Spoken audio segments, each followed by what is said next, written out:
నమస్తే అండి, welcome to Guntur రుచులు. ఈరోజు అయితే ఇక్కడ రెసిపీ పప్పుచారే కానీ స్పెషల్ ఏంటా అని చూస్తున్నారా. ఇక్కడైతే కందిపప్పు మాత్రమే కాకుండా పచ్చిశనగపప్పు కూడా వాడాను. చాలా సూపర్గా ఉంటుంది. వైట్ రైస్ కాంబినేషన్తోనూ అంతేకాదు బగారా రైస్కి బాగుంటుంది, ఇడ్లీలోకి సూపర్గా ఉంటుంది. నేను పచ్చిశనగపప్పు ఎందుకు వాడాను అంటే కొంచెంగా చిక్కదనం అయితే వస్తుందండి, అందుకోసమే నేను ఇక్కడ పచ్చిశనగపప్పు వాడాను. అంతేకాదు నేను వెజిటబుల్స్ కూడా చక్కగా అన్నీ వేసుకున్నాను. అన్నీ అంటే కాకరకాయ లాంటివి కాదండి, వంకాయ, అలాగే బెండకాయ, దొండకాయ కూడా వేశాను, టమాటో వేశాను, సొరకాయ ముక్క కూడా వేశాను. మీరు కావాలనుకుంటే బంగాళదుంప, మునక్కాడ, దోసకాయ ఇటువంటివి కూడా వేసుకోవచ్చు. ముక్కలు ఎక్కువగా ఇష్టపడే వాళ్ళైతే చక్కగా వెజిటబుల్స్ ముక్కలను వేసుకోవచ్చు. మరి ఒకసారి ట్రై చేయండి ఈ విధంగా. ఈరోజైతే ఇక్కడ నేను పప్పుచారు కోసం తీసుకుంటున్నానండి. పప్పుచారు కోసం అయితే ఇక్కడ నేను ఒక పెద్ద కప్పుకి కందిపప్పుని నానబెట్టుకున్నాను. ఇందులోకి పచ్చిశనగపప్పు కూడా తీసుకుంటున్నాను. పచ్చిశనగపప్పు ఒక పావు కప్పుని నానబెట్టేసి పెట్టుకున్నాను. ఇవి రెండు కూడా ఒక గంట సేపు అయితే నానబెట్టుకున్నానండి. పచ్చిశనగపప్పు ఎందుకు వేసానంటే చారు కొంచెం చిక్కగా అవడం కోసం పచ్చిశనగపప్పుని వేసుకున్నాను. ఇందులోకి వెజిటబుల్స్ అయితే అన్నీ తీసుకుంటున్నాను. టమాటో, బెండకాయ, సొరకాయ, వంకాయ, అలాగే దొండకాయలు కూడా.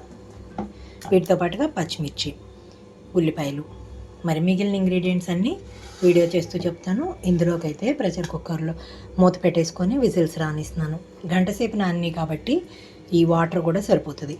నేనైతే ఇక్కడ 1.5 కప్పు వరకు వచ్చేసినాయి కదా మినపప్పు, అదే కందిపప్పు, అలాగే పచ్చిశనగపప్పు. దీనికి తగ్గట్లుగా ఒక్కొక్క కప్పుకి 2.5 కప్పుల వరకు వాటర్ పోసుకున్నాను.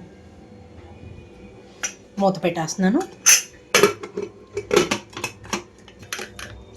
ప్రెషర్ కుక్కర్ మూత పెట్టేసాను. స్టవ్ మీద పెట్టేసుకుంటున్నాను. ఇప్పుడు 5 నుంచి 6 విజిల్స్ వరకు రానిస్తున్నాను, మీడియం ఫ్లేమ్లోనే ఉంచి. పప్పు అయితే 3 విజిల్స్ 4 విజిల్స్ వచ్చిన తర్వాత అయితే కట్టేసి పక్కన పెట్టుకున్నాను. ఇప్పుడైతే ముక్కలన్నీ కట్ చేసుకొని తాలింపు పెట్టుకుంటున్నాను. ఇక్కడైతే ఆయిల్ తీసుకుంటున్నానండి. నేను ఇక్కడ ముక్కలు అయితే కొంచెం ఎక్కువగా ఉన్నాయి కాబట్టి 1/2 కప్ వరకు ఆయిల్ అయితే తీసుకున్నాను. తాలింపు గింజలు మొత్తం వేసేసుకుంటున్నాను. ఇప్పుడైతే తాలింపు గింజలన్నీ వేగేటప్పుడే ఒక 4-5 వెల్లుల్లి రెమ్మలు కూడా నలగొట్టి వేసుకున్నాను. అలాగే కొన్ని కరివేపాకు రెమ్మలు కూడా. ఇక్కడ చూడండి, తాలింపు అంతా వేగిపోయిన తర్వాత ఉల్లిపాయ ముక్కలు, పచ్చిమిరపకాయలు వేసేసుకుంటున్నాను. ముందుగా నేనైతే 4-5 పచ్చిమిరపకాయలని నిలువుగా ఘాటు పెట్టి వేసుకున్నాను. ఇక్కడ ఉల్లిపాయలని మధ్యలోకి కట్ చేసి వేసుకుంటున్నాను. ఉల్లిపాయలు కొంచెంగా మూత పెట్టేసి ఉంచుతున్నాను ఒక 2 నిమిషాల పాటు.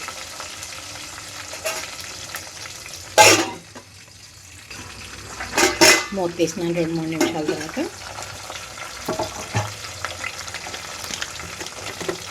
ఇప్పుడు ఇందులోనే పసుపు కూడా వేసేసుకుంటున్నాను. అలాగే మిగిలిన వెజిటబుల్ ముక్కలన్నీ కూడా వేసేసుకుంటున్నాను. టమాటో, సొరకాయ, వంకాయ ముక్కలు, బెండకాయలు, దొండకాయ.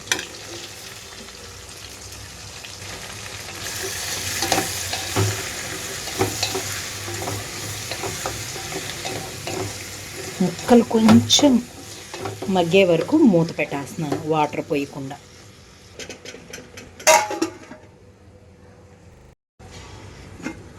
మూత తీస్తున్నాను ఇక్కడ నేను 5 నిమిషాల తర్వాత. చూడండి, ముక్కలంతా కొంచెంగా సాఫ్ట్ అయిన తర్వాత ఇందులోకి నేను ఉప్పు కూడా వేసేసుకుంటున్నాను.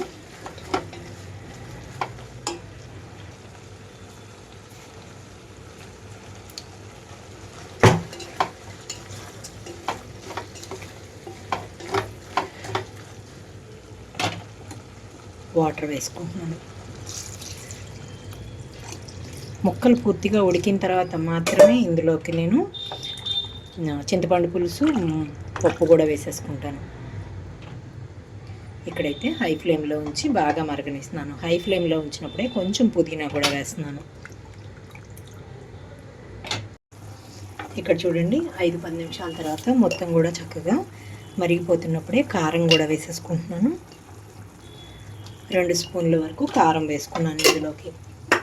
అలాగే చిక్కగా పిండిన చింతపండు పులుసును వేసేసుకుంటున్నాను 1/2 కప్ వరకు. ఇప్పుడు ఇందులోనే ఆల్రెడీ ఉడికించి పెట్టుకున్న పప్పును వేసేస్తున్నాను. మీకు చిక్కదనం వచ్చేదాన్ని బట్టి పప్పునైతే కలుపుకోవచ్చు అండి.